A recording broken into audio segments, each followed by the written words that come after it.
Hi violin players, this is Miss Slominski and this is a video on Sahara Crossing Violin 2 part.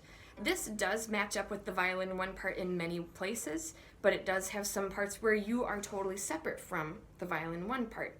Or you might be doing the same rhythm as them, but slightly different notes. It can be helpful to study the Violin 1 part as well, and just to make sure that you know what it sounds like so that you can be confident in your part, which will be different sometimes.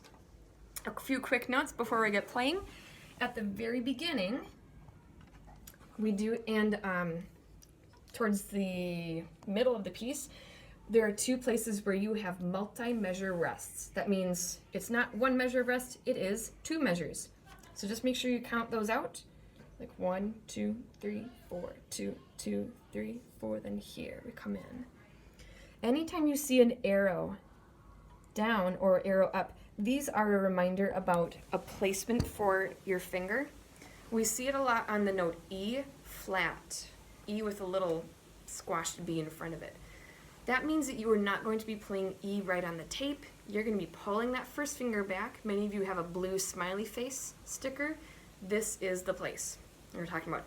If you want to play an E flat, you're doing blue smiley sticker on your D string.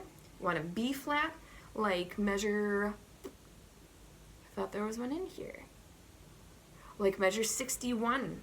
You're going to be doing blue smiley face on your A string instead. Okay, this is such a fun piece. We, as second violin players, will have a couple of slurs, a couple of places where we want to do pizzicato, so be prepared for those. Another slur here. At 43, you'll hear me do something special with my bow. That's what these little symbols mean, accents. A lot of rests in here, so you want to make sure that you know all these rhythms very first. Measure 52, we've got some notes down on G string. Yes, this is two fingers. It is right on the tape. That's why we have an arrow up right there. And let's see, 3 fingers over here, measure 57.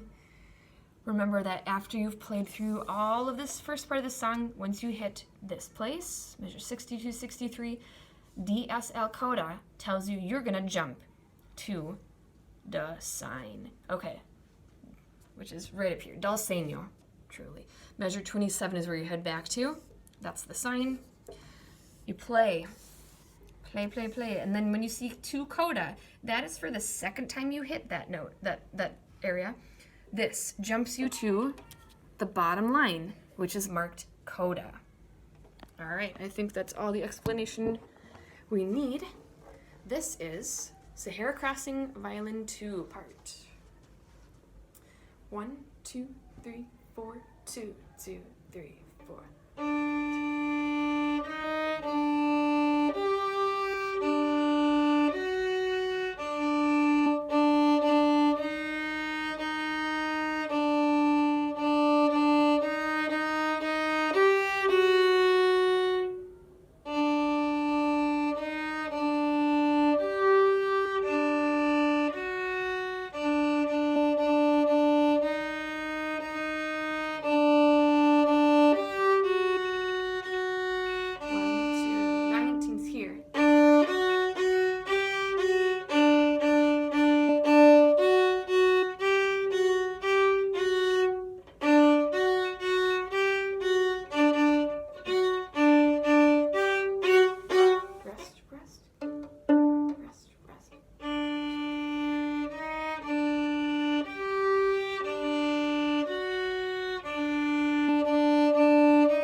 One, two, three, four. 1, 2, 1, 2, 3.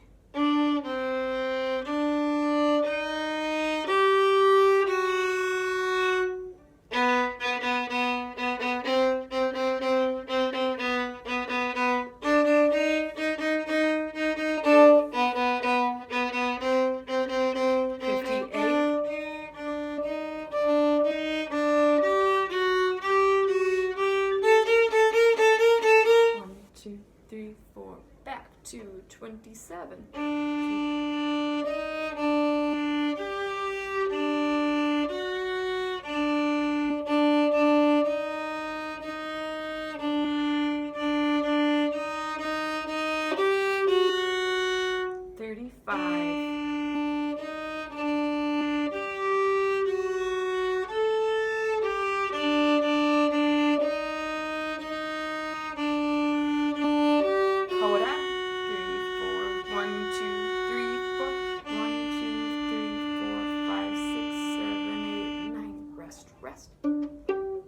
Rest. Cool. What a fun piece, huh? This has so much character in it. There's a lot of things to do once you know the rhythms and the notes, all those slurs, the many things that you can do to be softer and louder. Those are things we call dynamics. Be on the lookout for all of those things, but also consider that is a later level to work on. Make sure you know your rhythms first and that you can count any rest that happens in here. Thanks again for tuning in. That was Sahara Crossing Violin 2. See you next time.